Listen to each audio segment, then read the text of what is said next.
স্বাগত ডেডলাইন ঢাকায়। আপনাদের সঙ্গে আছি আমি জাহিদ হোসেন। সরকারে থাকা জাতীয় পার্টি 10ম জাতীয় সংসদের প্রধান বিরোধী দল। এ পরিপ্রেক্ষিতে আলোচনায় এসেছে সংবিধানের 70 অনুচ্ছেদ। খালেদা জিয়ার শান্তিপূর্ণ কর্মসূচি দেওয়ার পরও রাজনীতির মাঠে উত্তাপ ছড়াচ্ছে সরকারের মেয়াদ এবং পরবর্তী নির্বাচন নিয়ে বিদেশি দূতদের দুতিয়ালি। এসব নিয়ে আজ কথা হবে ডেডলাইন ঢাকায়। আমাদের সঙ্গে উপস্থিত আছেন স্টুডিওতে সমাজতাত্ত্বিক ডক্টর সলিমুল্লাহ খান, আছেন জাতীয় পার্টির প্রেসিডিয়াম সদস্য কাজী ফিরোজ রশিদ এবং সুপ্রিম কোর্ট আইনজীবী সমিতির সাবেক সম্পাদক অ্যাডভোকেট সম রেজাউল করিম। স্বাগত আপনাদের। আমরা একটু প্রথমেই কাজী ফিরোজ রশিদের কাছে যাব যে এই যে আমরা একটা নতুন ধরনের অবস্থা দেখতে পাচ্ছি সংসদে, যে সংসদ জাতীয় 10ম সংসদ, যেখানে জাতীয় পার্টি একই সঙ্গে বিরোধী দলেও থাকছে, আবার সরকারেও তাদের প্রতিনিধিত্ব থাকছে। তো এই বিষয়টি আপনারা কিভাবে একসঙ্গে সমন্বয় করবেন বলে মনে করছেন? ধন্যবাদ। আসলে আমি প্রথমে আমার বক্তব্য রাখার আগে আমাকে যারা নির্বাচিত করেছে, আমাদের ঢাকা 6 আসন, কোতোয়ালি থানা এবং সত্যপুর থানা সাবেক 2 থানার সকল জনগণকে আমি আমার আন্তরিক শ্রদ্ধা এবং অভিনন্দন জানাচ্ছি। আপনার প্রশ্নটা অত্যন্ত সময়োপযোগী। আমরা সরকারের মন্ত্রিসভায় যোগদান করেছি, আবার বিরোধী দল হিসেবে আমরা আমাদের বিরোধী দলীয় নেতা নির্বাচিত করেছি। সংসদে রওশন এরশাদ আমাদের বিরোধী দলের নেতা থাকবেন। এইটা এই দেশে একদমই নতুন না। এর আগে যে ঐক্যমত্যের সরকার ছিল আওয়ামী লীগের, এর আগে যখন ক্ষমতায় ছিলেন তখন জেএসডি থেকে আসম আব্দুর রব ছিল এবং আমাদের দল জাতীয় পার্টি থেকে আনোয়ার হোসেন মঞ্জু সাহেব ছিলেন। আমরা কিন্তু বিরোধী দলে ছিলাম, যার যার নিজের নির্বাচনের প্রতীক নিয়ে আমরা নির্বাচিত করেছিলাম। তারপরে আমরা ঐক্যমত্য সরকারে গিয়েছিলাম এবং পরবর্তী সময় তারা এসে আবার তার নিজ নিজ দল করেছে। আপনারা সবাই জানেন যে একটি ক্রান্তিকাল আমরা অতিক্রম করলাম। দেশ একটি কঠিন সমস্যার মধ্যে ছিল। এই নির্বাচনটাই ছিল একটি বড় চ্যালেঞ্জ। নির্বাচনের ঠিক পূর্বে প্রায় 2 মাস যাবৎ দেশে যে চরম সহিংসতা হয়েছে, অসংখ্য মানুষ বিভিন্নভাবে, কেউ গুলিতে মারা গেছে, কেউ আগুনে পুড়ে মারা গেছে, এইভাবে সংসদ ঘটনায় মারা গেছে, বাড়িঘর নষ্ট হয়েছে। তাই সব কিছুর পরে একটি নির্বাচন। এই নির্বাচনে আমরা মনে করি যে চিরাচরিত যে বিরোধী দল মানুষ দেখবে, অতীতে দেখেছে, আমরা সেই বিরোধী দল হব না। প্রথমত আমরা ডিসিশন নিয়েছি যে আমরা সবসময় সংসদে থাকব। যদি কখনো সংসদ থেকে বেরিয়ে আসতে হয় সাময়িক সময়ের জন্য, পার্মানেন্ট না। ওই যে প্রথম দিন সংসদে গিয়ে সই করে কিছু ঝাড়ালো বক্তৃতা দিয়ে তারপরে বেরিয়ে আসবো, এসে কি করি আমরা, ট্যাক্স ফ্রি গাড়ি, জনগণের টাকায়, যে গাড়িটার দাম কত হবে 5-6 কোটি টাকা আমার জানা নেই, এই গাড়িটা আমরা অলমোস্ট একদমই ট্যাক্স ফ্রি বিনে পয়সা নিয়ে আসি, অল্প কিছু টাকা দিয়ে। তাও ব্যাংক থেকে টাকা লোন দেয় খুব কম ইন্টারেস্টে। অনেক সুবিধা এই গরিব দেশের এমপিদের। তারা একটি নেম ফ্ল্যাট পান থাকার জন্য। এই সব কিছু নেয়, কিন্তু মূলত সংসদে কেউ যায় না। যখন মেয়াদের মানে মনে হয় যে একটা টাইম আছে, এর মধ্যে সংসদে না গেলে সদস্যপদ বাতিল হবে, ঠিক সেই দিন যে উপস্থিত হয়ে যায়, শেষ দিনে উপস্থিত হয়ে তারপরে যে ধরনের ভাষা সংসদে প্রয়োগ করা হয়, এইটা কোনো সংসদীয় রাজনীতি পরিপন্থী। আমরা মনে করছি আমরা থেকে আমরা সমালোচনা করব, কঠোর সমালোচনা করব এবং গঠনমূলক সমালোচনা করব।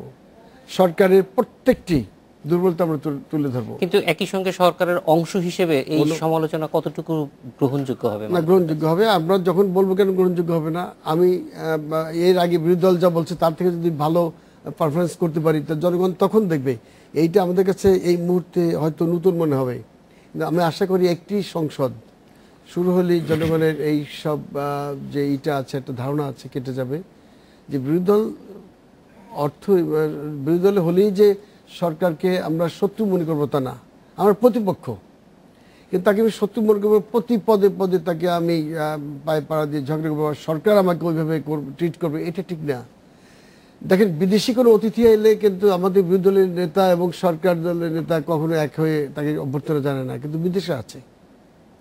আমাদের চরম মুহূর্তেও কিন্তু দুই নেত্রীকে আমরা কখনো এক হইতে দেখিনি। এইটা আমাদের জাতির জন্য খুব দুর্ভাগ্যজনক। আমাদের তো চলার পথ অনেক লম্বা।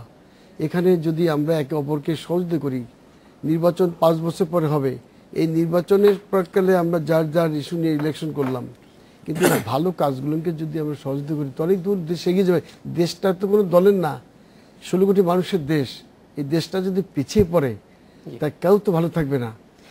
এই জন্যই আমাদের এই ডিসিশন নেওয়া হয়েছে, এবং আমি আশা করি যে আমরা এই প্রথম সংসদই এই জনগণের ভুলটা ভেঙে যাবে, যে বিরোধী দল কিভাবে সংসদে তাদের কার্যক্রম পরিচালনা করতে পারে। জি, জনাব ফিরোজ রশিদ, আমরা একটু ডক্টর সলিমুল্লাহ খানের কাছে জানতে চাইবো যে এই যে যেই পরিস্থিতিটা আমরা দেখতে পাচ্ছি যে সরকার এবং বিরোধী দলের মধ্যে একটা আমি বলবো যে দূরত্ব, এবং যে দূরত্ব আসলে চেক অ্যান্ড ব্যালেন্সের একটা দূরত্বের কথা আমরা, এবং সেটা সবসময় আমরা দেখে এসেছি, সেই জিনিসটা এইবার আমরা কতটুকু পাবো সেটা নিয়ে নানান রকমের আশঙ্কা আছে।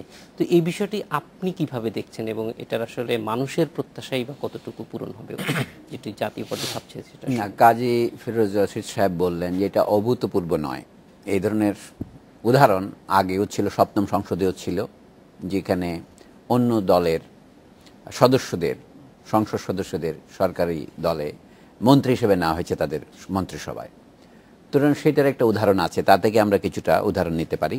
তখন আপনি যে 70 অনুচ্ছেদের কথা তুলেছেন সেটা গুরুত্বপূর্ণ হয়ে পড়ে, কারণ আমরা দেখেছি যদি কোনো সংসদ সদস্য নিজে পদত্যাগ করেন তাহলে তিনি তার সদস্যপদ হারাবেন, সেটা তো প্লেন।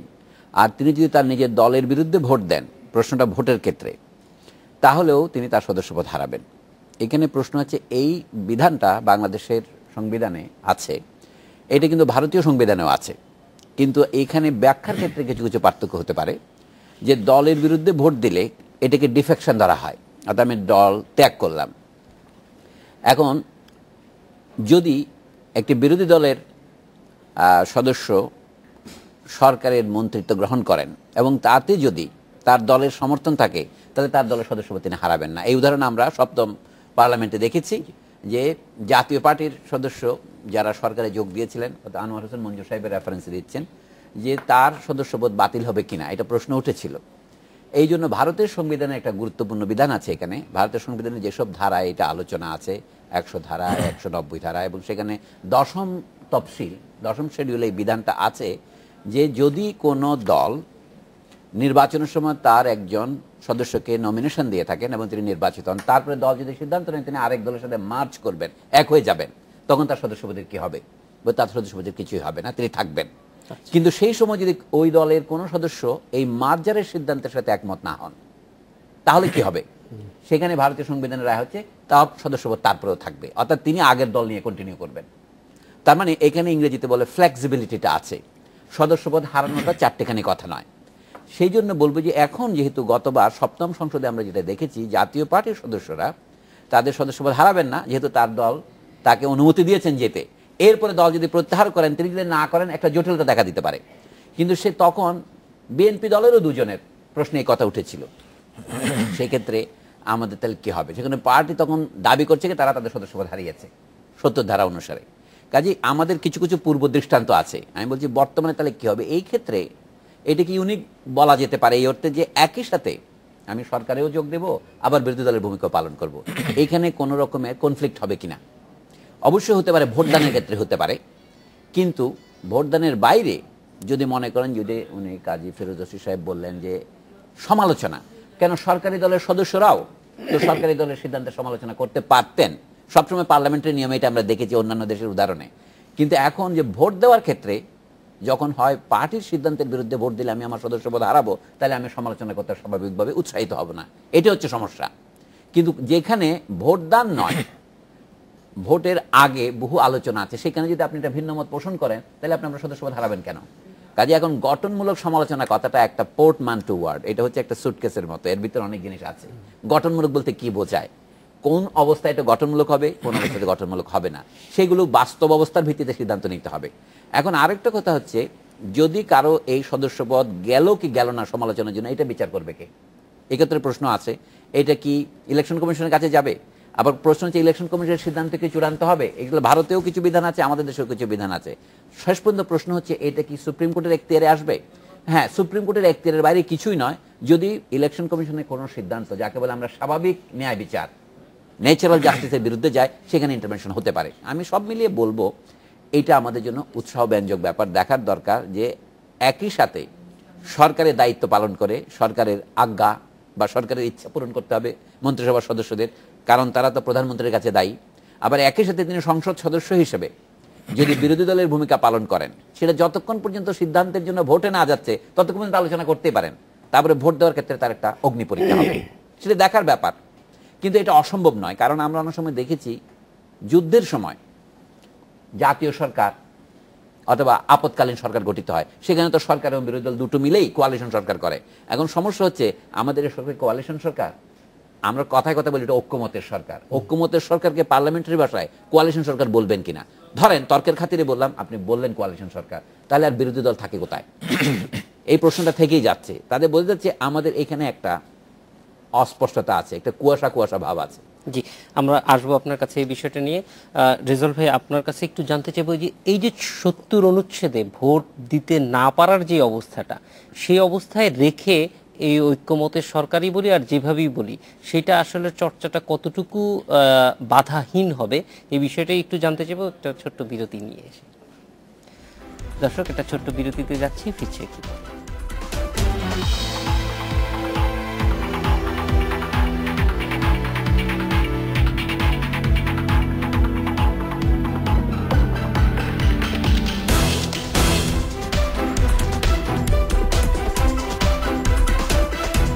বিরতির পর ফিরে এলাম ডেডলাইন ঢাকায়। রেজাউল ভাই, যেটা জানতে চেয়েছিলাম যে মানে এই ৭০ অনুচ্ছেদটা মানে থাকা অবস্থায় এই ধরনের চর্চা কতটুকু সম্ভব হবে? দেখুন, আমার কাছে যেটা মনে হয়, আমাদের সামগ্রিক বিষয়টাকে, আমাদের সোশিও ইকোনমিক্যাল, জিওগ্রাফিক্যাল, আমাদের হিস্ট্রি, এই সমগ্র বিষয়টাকে একসঙ্গে বিবেচনা করে দেখতে হবে যে সংবিধানটা তৈরি হওয়ার কিন্তু কারণটা ছিল একটি নিয়ম শৃঙ্খলার অধীনে সবকিছু হওয়াটা।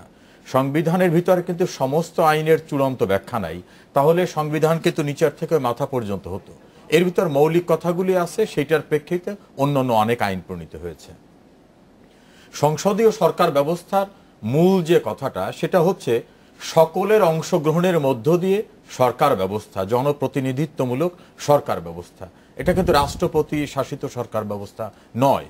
আমাদের ব্রিটেনের এই জাতীয় সংসদীয় সরকার ব্যবস্থায় বিরোধী দলকে বলা হয় যে তারা ছায়া সরকার, এবং প্রত্যেকটা মিনিস্ট্রির এগেনস্টে আলাদা একটা কমিটি থাকে যে রুলিং যারা আছে তারা যে পরামর্শটা দিচ্ছে বা চিন্তাটা করছে, পলিসিটা মেক আউট করলো, ওর বিকল্প অথবা ওইটাকে সঠিক কিনা যাচাই বাছাই করার জন্য ছায়া হিসেবে একটা প্রতিনিধি পরিষদ থাকবে। এবং একাধিক ক্ষেত্রে তাদের বলা হয়েছে, কাউলের উদ্ধৃতি দিয়ে সহ অনেক জায়গায় বলা হয়েছে যে তাদেরকে এইভাবে রেডি থাকতে হবে যে এরা ফেল করলে তারা যেন দায়িত্বটা গ্রহণ করার মতো অবস্থায় থাকে। এখন ফিরোজ ভাই যে কথাটা বললেন, আমাদের সংসদীয় ব্যবস্থায় বাস্তবিক আমরা সে জায়গা পৌঁছাতে পেরেছি? বাস্তবতা হচ্ছে পৌঁছাতে পারিনি। সংসদীয় ব্যবস্থার কথা বলি, সংসদীয় সুবিধা গ্রহণ করি, আনুষঙ্গিক বক্তৃতা বিবৃতি করি, বলি যে নীতিগতভাবে পার্লামেন্টে যাইনি। নীতিটা হলো সবচেয়ে ভালো জিনিসটা, এখানে যাকে লক্ষ্য করে দেখবেন, কিন্তু নীতিগতভাবে টাকাটা নেওয়া, সুযোগ সুবিধা নেওয়ার ক্ষেত্রে কিন্তু আমি নিজেকে বিরত রাখছি না। তাহলে এটা কোন নীতি? ওই যে অনেক সময় বলে তার খুব ভ্যালু আছে, আবার কেউ কেউ বলে উনি তো মাস্তান, ওনার ভ্যালু আছে, তবে ওই ভ্যালুটার নাম হলো নইসেন্স ভ্যালু।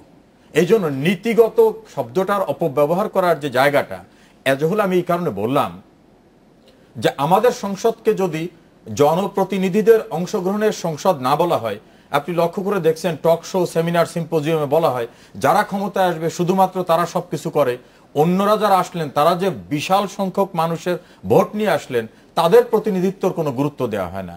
এই জন্য অংশগ্রহণমূলক সরকার ব্যবস্থার এই যে ধারণাটা, এটা আপনি দেখবেন আমেরিকায় কিন্তু ইরাক যুদ্ধের সময় সবচেয়ে গুরুত্বপূর্ণ ভূমিকা যিনি পালন করেছিলেন, আমি দুজনের নাম বলি, রামসফিল্ড, কলিন্স পাওয়েল, এদেরকে কিন্তু সরকার ব্যবস্থার থেকে তাড়িয়ে দেওয়া হয় নাই, প্রয়োজনে রাখা হয়েছিল।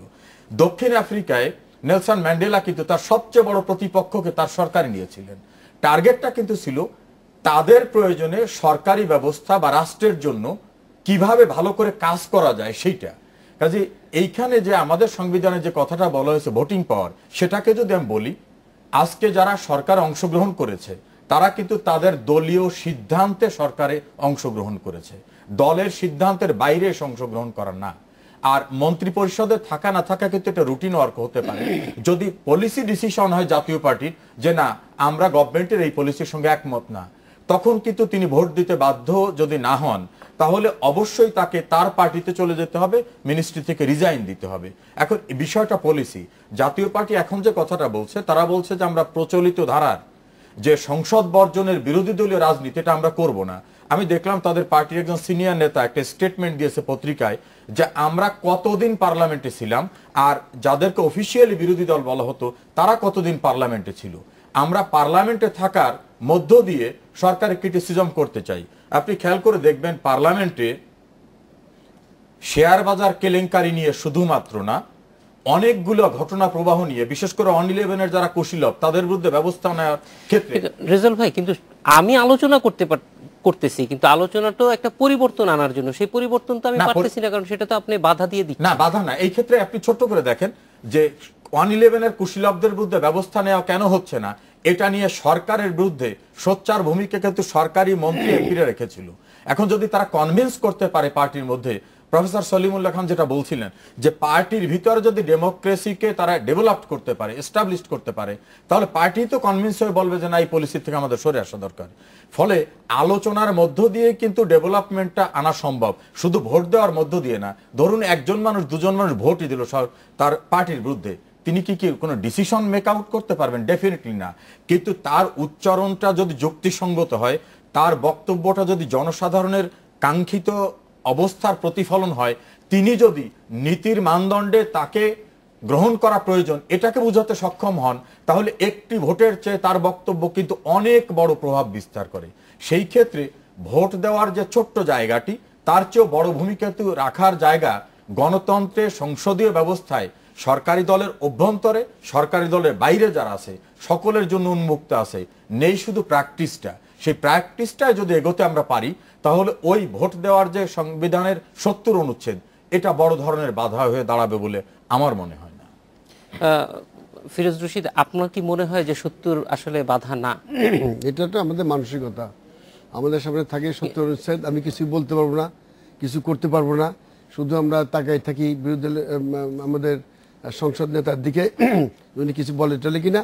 দাঁড়াইয়াই প্রথম করে বিসমিল্লাহির রহমানির রহিম, মাননীয় স্পিকার, আমার এলাকায় ঘাট নাই, কিন্তু আমাদের সামনে তো এখন এটা একটা সুযোগও তৈরি হয়েছে যে এখন ধরেন আগে তো দুই রকম ছিল, এখন তো একটা সুযোগ হয়েছে যে সবাইকে নিয়ে কাজ করতে হবে। সেই ক্ষেত্রে সবার অংশগ্রহণটা আরো একটু বাড়ানোর কোনো সুযোগ আছে কিনা? হ্যাঁ আছে, অবশ্যই আছে। আমি বলছি যে এই যে প্রফেসর সাহেব যেটা বললেন, পাকিস্তানের যখন পিপিপি পিপলস পার্টি ক্ষমতা আসলো, তখন নওয়াজ শরীফের লোক কিন্তু মন্ত্রিসভায় যোগদান করেছিল। পরবর্তী সময় নওয়াজ শরীফ রাষ্ট্রীয় ক্ষমতায়, খুব সম্ভব সাউথ আফ্রিকার নেলসন ম্যান্ডেলা যখন রাষ্ট্রীয় ক্ষমতায় আসলেন, তখন বিরোধী দলকে নিয়ে উনি বিরোধী দলের সদস্যদের উনি জায়গা করে দিয়েছিলেন। আমাদের এখানে দেখেন 1991 সালে যে পার্লামেন্টারি ফর্ম অফ গভর্নমেন্টে আমরা ফিরে গেলাম প্রেসিডেন্সিয়াল ফর্ম অফ গভর্নমেন্ট থেকে, তারপরে কিন্তু আমাদের এই পার্লামেন্টারি ফর্ম অফ গভর্নমেন্ট সম্পর্কে আমাদের ধারণাটা খুব একটি ভালো না। কারণ যারাই যখন বিরোধী দলে থেকেছে তারা কিন্তু কেউ সংসদে যোগদান করেনি, কনস্ট্যান্ট সংসদ বর্জন মধ্য দিয়ে 5 বছর সময় কেটে গেছে। এখন এই যে একটা জিনিস আছে আমাদের যে এই যে আপনারা আওয়ামী লীগের সঙ্গে গত লম্বা সময় কিন্তু একসঙ্গে ছিলেন, ফলে পাবলিকের পারসেপশন যে বিরোধী দল কিনা সেইটা এস্টাবলিশ করা কি অনেক বেশি চ্যালেঞ্জিং মনে হবে? এইটা আপনি যথার্থ বলেছেন যে পাবলিকের একটা পারসেপশন আছে যে আমরা তো মহাজোটের একটি অংশীদার নির্বাচনে গেলাম, তা সেইখানে আমরা কি সরকারের বিরুদ্ধে সোচ্চার হতে পারবো? অনিয়মের বিরুদ্ধে, অন্যায়ের বিরুদ্ধে প্রতিকারের জন্য কি আমরা সংসদে সোচ্চার হতে পারবো, বাইরে সোচ্চার হতে পারবো? এইটা দেখার বিষয় ভবিষ্যৎ। ঠিক আমি এখানে বলে গেলাম, অনেক বড় কণ্ঠ নিয়ে সবাইকে শুনলেন, কিন্তু ভবিষ্যতে কি হবে এটা মানুষ তাকিয়ে থাকবে। আমরা এইটুকু বলতে পারি, সংসদে আপনারা দেখবেন যে আমরা এবার সংসদ সদস্য হয়ে গেছি, আমাদের অভিজ্ঞতা আছে দীর্ঘদিনের সংসদীয় রাজনীতির। আমরা আশা করি যে আওয়ামী লীগের আমার যারা সরকার দলের বন্ধুরা আছেন অধিকাংশই আমি চিনি ব্যক্তিগতভাবে, ওই দল করেছে একদিন। তা সেই জন্য এখানে আমি জানবো যে কিভাবে এখানে একটা প্র্যাকটিসের ব্যাপার, তো মাইন্ডসেটের ব্যাপার যে আমি কতটুকু বলতে পারবো। সরকারি দলের সদস্য হলেই তারা মনে করে যে আমার কিছু বলা নাই। লাস্ট সংসদে কিন্তু আমি শেখ সেলিমের কথা বললাম, উনি শেয়ার মার্কেট নিয়ে এমন সব বক্তব্য দিয়েছেন যেটা অপোজিশনের কাছ থেকে আসা উচিত ছিল, কিন্তু দুর্ভাগ্য অপোজিশন তখন ছিল না। অপোজিশন ওখানেও কথা বলতে পারে নাই, আমাদের শেয়ার মার্কেটে এসে আমাদের যারা বিনিয়োগকারী জীবন দিচ্ছে তাদের সামনে দাঁড়িয়েও একটি কথা বলতে পারেনি। তো এই যে অপোজিশনের কথাটা আমরা তা করবো না, আমরা সত্যিকারের অপোজিশন হব। আপনি দেখবেন সংসদে যেখানে যতটুকু ধরা দরকার আমাদের পক্ষ থেকে সেটি জনগণ পাবে আশা করি। জনগণের মধ্যে আপনি যেটা বলছেন এটা থাকা স্বাভাবিক যে আমরা একটি ঐক্যমতের সরকার, আবার কিভাবে আমরা সরকারের সাথে একত্রিতভাবে সংসদে কাজ করব, এই ঘোরটা কেটে যাবে যখনই সংসদের রাজনীতি। আপনার কাছে একটু জানতে চাই, এই যে পরিস্থিতি সেইখানে ধরেন দলের মধ্যেই গণতন্ত্রের চর্চা আমরা খুব বেশি দেখি না, সেরকম একটি পরিস্থিতিতে সংসদের ভিতরে আসলে এই জাতীয় পার্টির যেটা আশা করছে সেটার কোনো প্রতিফলন পাওয়ার সম্ভাবনা কতটুকু মনে করেন? এখন অবস্থা যা আছে তাতে হয়তো মনে হবে তেমন সম্ভাবনা নেই, কিন্তু দু একটা কথা আমাদের পরিষ্কার করা দরকার। এই যে ৭০ অনুচ্ছেদের বিধান, এটা নিয়ে অনেকেই সোচ্চার যে এটা হয়তো গণতন্ত্রের পথে প্রধান প্রতিবন্ধক। কেন প্রতিবন্ধক আপনারা চিন্তা করুন, সংসদ সদস্য যারা হন তারাও জনগণের নেতা, তারা তার একটা দেশের একটা টুকরা নেতা হিসেবে আসেন এবং সারা দেশের জন্য তারা আইন প্রণয়ন করেন। কি বোঝা যাচ্ছে, তারা অনেকেই স্বতন্ত্র সদস্য হিসেবে নির্বাচিত হন। এই বিষয়ে বিধান কি আমি ভারতীয় উদাহরণ দিয়ে বলি, ভারতে যদি কেউ স্বতন্ত্র সদস্য হিসেবে নির্বাচিত হন, তারপরে যদি তিনি কোনো দলে যোগ দেন, কংগ্রেসে বা বিজেপিতে, তখন ধরে নেওয়া হবে যে তিনি কংগ্রেস বা বিজেপি নমিনেশন নিয়ে নির্বাচিত হয়েছিলেন। অর্থাৎ স্বতন্ত্র সদস্যের ক্ষেত্রে আমরা অনেক বেশি স্বাধীনতা দিচ্ছি।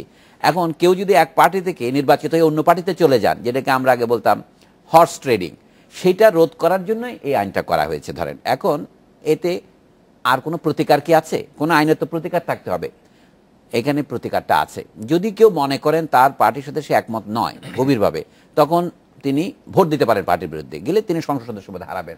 তারপর পরবর্তী যে কোনো নির্বাচনে তিনি নির্বাচিত হয়ে আসতে পারেন। সেই নির্বাচন যদি 60 দিনের মধ্যে করার বাধ্যবাধকতা থাকে, তাহলে তিনি 2 মাস পরে নির্বাচিত হয়ে আসতে পারছেন। কারণ আমরা জানি সংসদের অধিবেশন নির্বাচনের 1 মাসের মধ্যে ডাকতে হয় কনভেনশনালি, অথবা একটা অধিবেশন থেকে আরেকটা অধিবেশনের মধ্যের ফাঁকটা 60 দিনের বেশি হতে হয় না। সেই অর্থে তিনি পরবর্তী অধিবেশনে নির্বাচিত হয়ে আসতে পারছেন। যদি কেউ গভীরভাবে অঙ্গীকারবদ্ধ থাকেন জনগণের প্রতি, তিনি নির্বাচিত হয়েছেন নিজের নামে এবং পার্টির নামে। আমরা তো পার্টির নামে নির্বাচিত, অনেকে প্রপোর্শনাল রিপ্রেজেন্টেশনের কথা বলেন, সেটা এখনো আসে নাই। তাহলে যে কোনো সদস্য নির্বাচিত হন 2টা টিকিটের উপর, একটা তার নিজের টিকিট, একটা তার পার্টির টিকিট। তিনি যদি পার্টির টিকিট বাদ দেন, তিনি স্বতন্ত্র হয়ে নির্বাচিত হয়ে অন্য কোনো পার্টিতে যোগও দিতে পারেন, স্বতন্ত্র থাকতে পারেন। সেই দিক থেকে এইটা কোনো অন্তিম বাধা নয়। তবে হ্যাঁ, এটার মধ্যে একটা হার্ডল বা একটা প্রতিবন্ধকতা আছে। এখন বাস্তব অবস্থা যেটা আপনি জিজ্ঞেস করেছেন, জাতীয় পার্টি যদি সরকারে নাও থাকতো, সে কি সমালোচনা করতে পারতো? আমাদের এখানে একটা অদ্ভুত কাঠামোগত বৈসাদৃশ্য আছে। 300 সিটের মধ্যে যদি একটি পার্টি 250-এরও বেশি পেয়ে যায়, 2/3 নয় 3/4 পেয়ে যায়, সেখানে অন্য যত বিরোধী দলই থাকুক তারা ইফেক্টিভ হয় না, তারা শুধু কথা বলতে পারবে। এটা হবে টকিং শপ। আপনি নিশ্চয়ই জানেন পার্লামেন্ট কথাটার অর্থ কি। মানে পার্লের ফরাসি ভাষায়, ল্যাটিন ভাষায় মানে হচ্ছে কথা বলা। এটা হলো কথার দোকান। পার্লামেন্ট আক্ষরিক করতে হচ্ছে কথার শপ, টকিং শপ। আপনাদের এগুলিকে টক শো বলা হয়, কিন্তু পার্লামেন্টে আদিতে টক শোই ছিল। ফরাসি ভাষায়, ল্যাটিন ভাষায় মানে হচ্ছে কথা বলা। এটা হলো কথার দোকান। পার্লামেন্ট আক্ষরিক করতে হচ্ছে কথার শপ, টকিং শপ। আপনাদের এগুলিকে টক শো বলা হয়, কিন্তু পার্লামেন্টে আদিতে টক শোই ছিল। কিন্তু ইফেক্টিভ পার্লামেন্ট থেকে সরকার গঠিত হয়, তারা হয় এক্সিকিউটিভ। তখন তারা সিদ্ধান্ত নিতে পারে। পার্লামেন্ট মেম্বার আইন প্রণয়ন করতে পারেন, ভোট দিতে পারেন, সমালোচনা করতে পারেন সরকারের। পার্লামেন্ট কিন্তু প্রশাসনিক পরিষদ নয়, এটা খেয়াল রাখতে হবে। কাজে পার্লামেন্টের কাছে আমরা যেটা আশা করি সেটা হচ্ছে সরকার কোন পথে যাচ্ছে সেই পথ নির্ধারণ করে দেওয়া, সরকার ভুল পথে গেলে তার সমালোচনা করা, সেটা করতেই পারবে। আমরা এই যে সংসদের যে এই দায়িত্বটি যে সরকারকে ঠিক পথে রাখা, সেটা নিয়ে আরেকটু জানবো, কিন্তু তার একটা ছোট্ট বিরতি। দর্শক, ফিরে আসছি।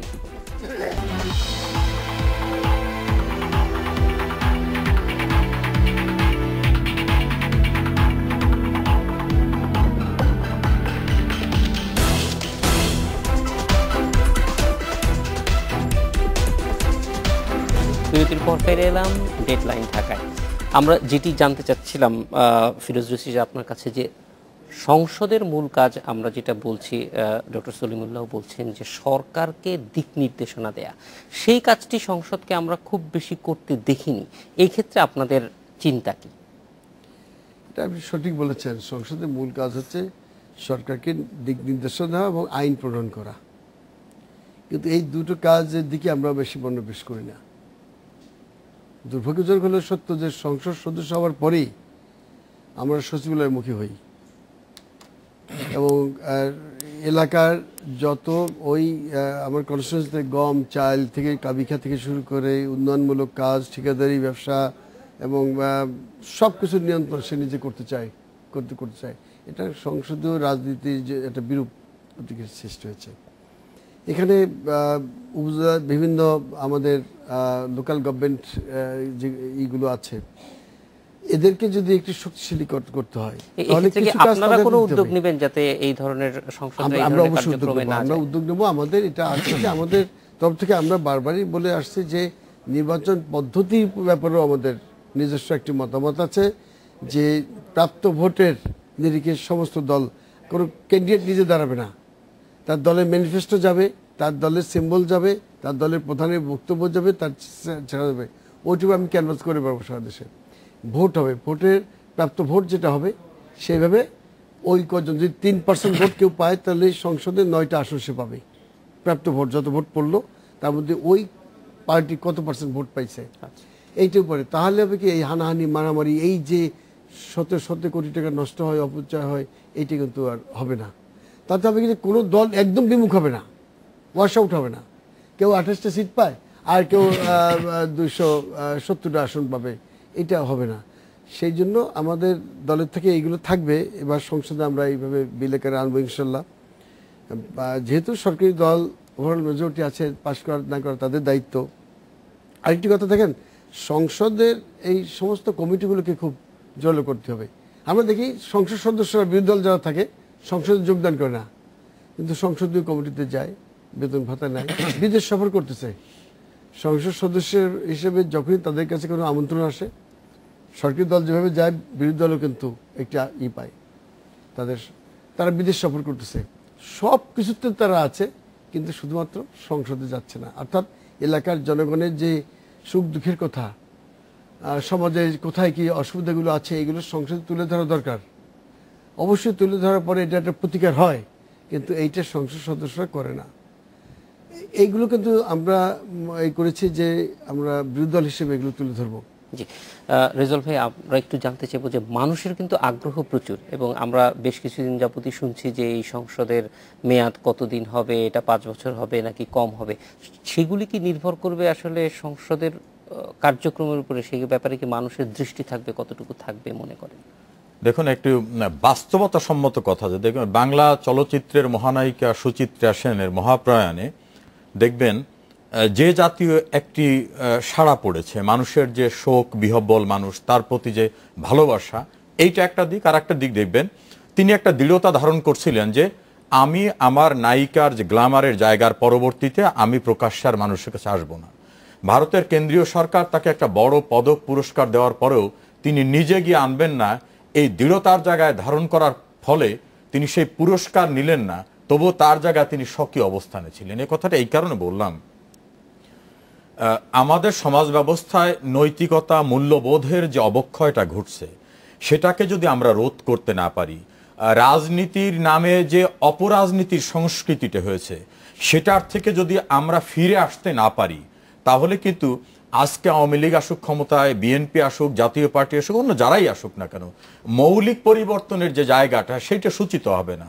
এই কারণে আপনার যে কথাটা সেটা এই কারণে বললাম যে সমাজ ব্যবস্থায় কিন্তু প্রচলিত ধারণা আমাদের দেশে বিরোধী দল মানে হলো সরকারে গালিগালাজ করতে হবে, জঘন্য ভাষায় তাদের অ্যাটাক করতে হবে, আবার সরকারি দল ওদের কি অবস্থা নিতে পারে ওদের বিরুদ্ধে। এই যে ধারণাটা, এইটা কিন্তু সুস্থ ধারণা না, এটা অসুস্থ ধারণা। এটা সৃষ্টি হয়েছে কিন্তু আমাদের যারা সরকারি দলে থাকেন বা বিরোধী দলে থাকেন তাদের কীর্তিকলাপের মধ্য দিয়ে। এখন একটা মানুষের যাহের জীবনটা কত বড়, আমি তো মনে করি মানুষের রক্ত মাংসের দেহের জীবনটা ক্ষয়িষ্ণু, তার কীর্তির মধ্য দিয়ে তিনি অমরত্ব লাভ করেন। সেই কীর্তির মধ্য দিয়ে অমরত্ব লাভ করার সুযোগটা সমাজ ব্যবস্থায় রাজনীতিবিদদের যত বেশি, এত বেশি অনেকের থাকে না। প্রফেসর সলিমুল্লাহ খান সাহেব যত তাত্ত্বিক, যত চিন্তা চেতনা, যত পাণ্ডিত্য, তার অতীত ঐতিহ্য, তার গৌরব, তার লেখাপড়া, তার গভীরতা, এইটার দ্বারাও কিন্তু উনি কন্ট্রিবিউশন যতটা না রাখতে পারেন তার চেয়ে একজন কোন রকম স্কুল পাশ করে আসা রাজনীতিবিদ তিনি যদি রাজনীতির আসরে বসে সঠিকভাবে ক্ষমতা গ্রহণ করেছে এটা না ভেবে মনে যে করেন যে আমি দায়িত্ব গ্রহণ করেছি, তাহলে তিনি সার্ভিস দেওয়ার মধ্য দিয়ে তিনি কিন্তু থাকতে পারেন। এমাজউদ্দিন প্রামাণিক নামক এবার একজন এমপি মন্ত্রী হয়েছেন, তিনি কাপড়ের ব্যবসা করতেন, খুব অর্ডিনারি লাইফ লিডটা, একেবারে সিম্পল লাইফ লিড। আবার কাউকে কাউকে দেখছি একবার পার্লামেন্টে এসেই বৃত্ত বৈভবে ফুলে ফেফে এমন জায়গায় পৌঁছেছেন যা কল্পনার বাইরে। এই জন্য বলছি যে রাজনীতির যে ধারণাটা এটা যদি চেঞ্জ করা যায়, আপনি এবার পত্রিকায় দেখছেন অনেক মন্ত্রী এমপিদের সম্পদ বেড়েছে কিভাবে, কিন্তু যাকে কেন্দ্রিকতা করে অনেকের ক্ষমতাবান প্রধানমন্ত্রী তার সম্পদের পরিমাণ কিন্তু কমেছে। তিনি আরেকটা জিনিস আমি বলি, ক্ষমতার খুব কাছে থেকে নিজেকে ক্ষমতার অপব্যবহার থেকে দূরে রাখা, এই বড় জাতীয় কাজটি করতে আমাদের রাজনীতিবিদরা অনেকে অতীতে পারেন নাই। সেই জন্য বলছি যে আজকের পার্লামেন্টে যারা আসছেন তারা যদি ভালো সার্ভিস দিতে পারেন, মানুষের চাও খুব বেশি না, তার অন্ন বস্ত্র বাসস্থান চিকিৎসা শিক্ষা সামাজিক নিরাপত্তা এটা নিশ্চিত করতে পারলে কে ক্ষমতায় থাকলে আওয়ামী লীগ না বিএনপি বা অন্য কেউ, এটা কিন্তু মানুষ চায় না। আপনি যদি আইনের শাসনটা দিতে পারেন যে nobody is above the law, culture of impunity থেকে বেরিয়ে আসতে পারেন, তাহলে মানুষ মনে করবে ওনার কাছেই তো আমরা নিশ্চিত নিরাপত্তায় আছি, আবার চেঞ্জ করার দরকার কি। এই জন্য আমি এই পূর্বের কাহিনীটা দিয়ে বললাম যে পার্লামেন্ট যত সক্রিয় হতে পারবে, যত ভালো ভূমিকা রাখতে পারবে, সরকার ব্যবস্থায় তারা যত মানুষের কল্যাণকর দেশের জন্য উপযোগী কিছু সার্ভিস দিতে পারবে, তাহলে কিন্তু মানুষ ক্ষুব্ধ হয়ে রাস্তায় নামবে না। আপনি কি মনে করেন রাজনীতি আন্দোলন মানে যেটা আমরা সাম্প্রতিক সময়ে দেখলাম, পেট্রোল বোমা মারা, গাড়ি পুড়িয়ে ফেলা, এটা কি রাজনীতি? আবার ক্ষমতায় যাওয়ার পর হঠাৎ করে বিত্তবান হয়ে যাব, এটা কি রাজনীতি? আমি মনে করি সবটা অপরাজনীতি। এই জন্য ডিপেন্ড করবে পার্লামেন্ট কতদিন কন্টিনিউ করবে, সরকার কতদিন কন্টিনিউ করবে। আমি বিএনপির সাবেক সংসদ সদস্য মেজর আক্তার একটা লেখা আজকে পত্রিকা দেখলাম বাংলাদেশ প্রতিদিনে, তিনি বলছেন যে এই সরকার যদি মানুষের কল্যাণে কাজ করতে পারে তাহলে এক টার্ম না দুই টার্ম না, টার্মের পর টার্ম থাকবে। বিষয়টা নির্ভর করবে তারা কিভাবে মানুষকে সার্ভিস দিচ্ছে, দেশকে সার্ভিস দিচ্ছে। জি ডক্টর সলিমুল্লাহ খান, আমরা একটু একদম থাকবে, বিষয়টা নির্ভর করবে তারা কিভাবে মানুষকে সার্ভিস দিচ্ছে, দেশকে সার্ভিস দিচ্ছে। জি ডক্টর সলিমুল্লাহ খান, আমরা একটু একদম আপনার কাছ থেকে একটা সমাপনী চাইবো যে কি হলে পরে তাহলে মানুষের যে প্রত্যাশাটা সেটা আসলে পূরণ করা সম্ভব, এবং সেইটা বর্তমানে যে সংসদটা আসছে তার কাছ থেকে মানুষের সেই প্রত্যাশাটা কি? আমরা তিনটা কথা কল্পনা করতে পারি। একটা সংসদের কথা কল্পনা করুন যেখানে একজনও বিরোধী দলের সদস্য নাই। ধরেন নির্বাচন এটা তো সম্ভব, 300 জনই একটা পার্টির থেকে হয়েছে এবং বাকি 50 জন তারা নিয়েছেন, তাহলে এরকম একটা অবস্থা হতে পারে। তাহলে কি সেখানে কোনো রকমের দিক নির্দেশনামূলক সমালোচনা হবে না? হতে পারে, কারণ এটা সংসদ সদস্যদের ব্যক্তিগত বিবেকের উপর নির্ভর করে। এবং তারা যদি পার্টি সিদ্ধান্তের বিরুদ্ধে ভোট দেন তখন তারা পার্টির থেকে সদস্যপদ হারিয়ে আবার নির্বাচিত হয়ে আসতে পারবেন, কারণ জনগণ তাদেরকে ভোট দিতেই পারে। আরেকটা অবস্থা কল্পনা করুন যে সরকার 151, বিরোধী দল 149, এরকম দারুণ প্রতিদ্বন্দ্বিতামূলক সংসদ উত্তেজনা হচ্ছে, সেইখানেও জাতির জন্য আমরা দিক নির্দেশনা পেতে পারি। কাজে বর্তমান যে অবস্থা হয়েছে, গত সংসদের প্রধান বিরোধী দল যারা এর আগে সরকারে ছিলেন তারাও অত্যন্ত অ্যাবসলিউট মেজরিটি নিয়ে সরকারে ছিলেন, তারা আর এখন নেই। ফলে ন্যাচারালি এটা একটু দুর্বল সংসদ বলবে লোকে, এই জন্য যে সমালোচনাটা কম হতে পারে, যেহেতু সরকার এবং সরকারের সাথে সমমনোভাবাপন্ন লোকেরাই বিরোধী দল হয়েছে। এই হচ্ছে একটা পরিস্থিতি। কিন্তু রাজনৈতিক দল এটি আমাদের গুরুত্বপূর্ণ বিষয়। মার্কিন দেশের সংবিধান যখন প্রথম গৃহীত হয় অষ্টাদশ শতাব্দীর শেষে 1787 সনে, তখন সেখানে সংবিধানে বিরোধী দল বা সরকারি দল এমন কোনো স্বীকৃতি ছিল না, রাজনৈতিক দলের কনসেপ্টই ছিল না। সেটা 19বিংশ শতাব্দীতে হয়েছে। একটা আদি দলটা হচ্ছে রিপাবলিকান দল, গ্র্যান্ড ওল্ড পার্টি বলে ওরা, জিওপি, তারপরে ডেমোক্রেটিক দল হয়েছে। তাহলে আমাদের দেশে সংবিধানের শুরু থেকে বিরোধী দল এবং সরকারি দলের আইডিয়াটা আছে। বিরোধী দল এবং সরকারি দল মানে রাজনৈতিক দল আছে সংবিধানের অংশ, তারা সুতরাং রাষ্ট্রের অংশ। অর্থাৎ বিরোধী দল সরকারের অংশ না হলে তারা সবসময় রাষ্ট্রের অংশ, যেহেতু তারা সংসদে আছেন। এখন সমস্যা হচ্ছে আমরা 70 অনুচ্ছেদ রেখেছি এই কথা বলে যে কোনো সংসদ সদস্য যদি তার দলের টিকিটে নির্বাচিত হন এবং তার দলের বিরুদ্ধে ভোট দেন তাহলে তিনি সদস্যপদ হারাবেন। এখন প্রশ্ন হতে পারে রাজনৈতিক দল সম্পর্কে কি নির্দেশনা আছে সংবিধানে, এটাও দেখা দরকার।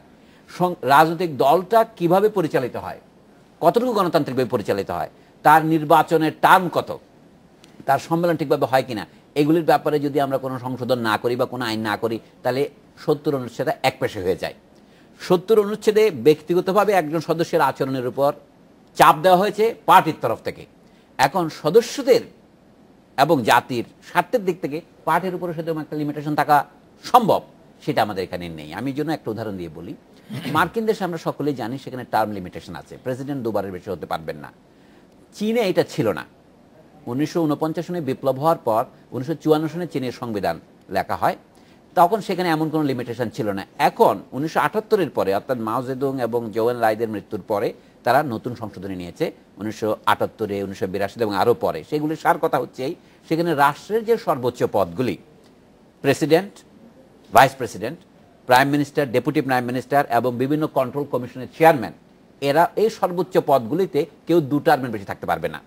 ধরেন আমরাও আমাদের পলিটিক্যাল পার্টিতে এরকম করলাম যে কোনো পার্টির চেয়ারম্যান কেউ 2 বারের বেশি হতে পারবে না। তাহলে 70 অনুচ্ছেদ যে সদস্যদেরকে লিমিট করছে, তারা অপেক্ষা করতে পারত যে পার্টির চেয়ারম্যান বদলাইয়া আমরা আমাদের এইটা প্রতিদ্বন্দ্বিতা করব। সমস্যা হচ্ছে ধ্বংসাত্মক কোনো আচরণ নয়, বরঞ্চ প্রতিযোগিতামূলক, প্রতিদ্বন্দ্বিতামূলক আচরণ। তাহলে পার্টির ভিতরে গণতন্ত্র করতে হবে এবং সেই গণতন্ত্র দেশের মধ্যে ছাপিয়ে পড়বে। পার্টির ভিতরে তর্ক হবে এবং সেই তর্কের থেকে সিদ্ধান্তটা পার্টির মধ্যে বললে সেখানে পার্টি সিদ্ধান্তটা পার্লামেন্টে নিয়ে আসতে পারেন। সোজা কথা হচ্ছে এই, পার্লামেন্টের রিফর্ম যারা করতে বলেন আমাদের দেশে, আমি দেখেছি বিশেষ করে যারা সিভিল সোসাইটির লোকজন, তারা অনেকেই বলছেন 70 অনুচ্ছেদটা পরিবর্তন করা দরকার। আমি তাদের উদ্বেগের সাথে একমত, কিন্তু তার সাথে আমাদের বেশি জরুরি দরকার রাজনৈতিক দল, যেটা সংবিধানে স্বীকৃত রাজনৈতিক দল, তাদের ভিতরেও সংস্কারের একটা বিধান থাকা দরকার। এবং সেইটা যদি রাষ্ট্রে প্রতিফলিত হয়, যেমন বর্তমানে আমাদের কোনো লিমিটেশন নেই, কি প্রেসিডেন্টের জন্যে, কি প্রধানমন্ত্রীর জন্য, কি বা অন্যান্য বড় পদের জন্য, কিন্তু সেরকম একটা লিমিটেশন যদি আমি পার্টির থেকে শুরু না করি, অর্থাৎ গণতন্ত্র যদি পলিটিক্যাল পার্টির মধ্যে না করি, তাহলে সংসদে গণতন্ত্র পরিপূর্ণ চালু করা যাবে। জি, তার মানে আপনি বলছেন যে আসলে গণতন্ত্রটা শুধুমাত্র সংসদে না, এটা আসলে শুরু থেকেই আসতে হবে। আরো প্রশ্ন জড়িত আছে, যেমন যে এখন যেখানে লোকাল গভর্নমেন্ট নাই অথবা লোকাল গভর্নমেন্টের ক্ষমতা অত্যন্ত সীমিত, প্রকৃত প্রস্তাবে লোকাল গভর্নমেন্ট এখন সিভিল সার্ভিসের অধীন, সত্যি কথা বলতে গেলে। এবং সেই জন্যই সংসদ সদস্যরা তাদের মর্যাদা হারিয়ে সিভিল সার্ভেন্টদের পিছনে গিয়ে, যেটা কাজী ফিরোজ রশিদ সাহেব নতুন এমপি উনি বলছেন যে এইবারে তিনি নিজে বলছেন আমাদের সময় শেষ হয়ে গেছে। আজকের ডেডলাইন ঢাকায় আসার জন্য আপনাদের 3 জনকেই অনেক ধন্যবাদ। এই ছিল আজকের ডেডলাইনে, দেখা হবে আবার আগামী শুক্রবার। শুভরাত্রি।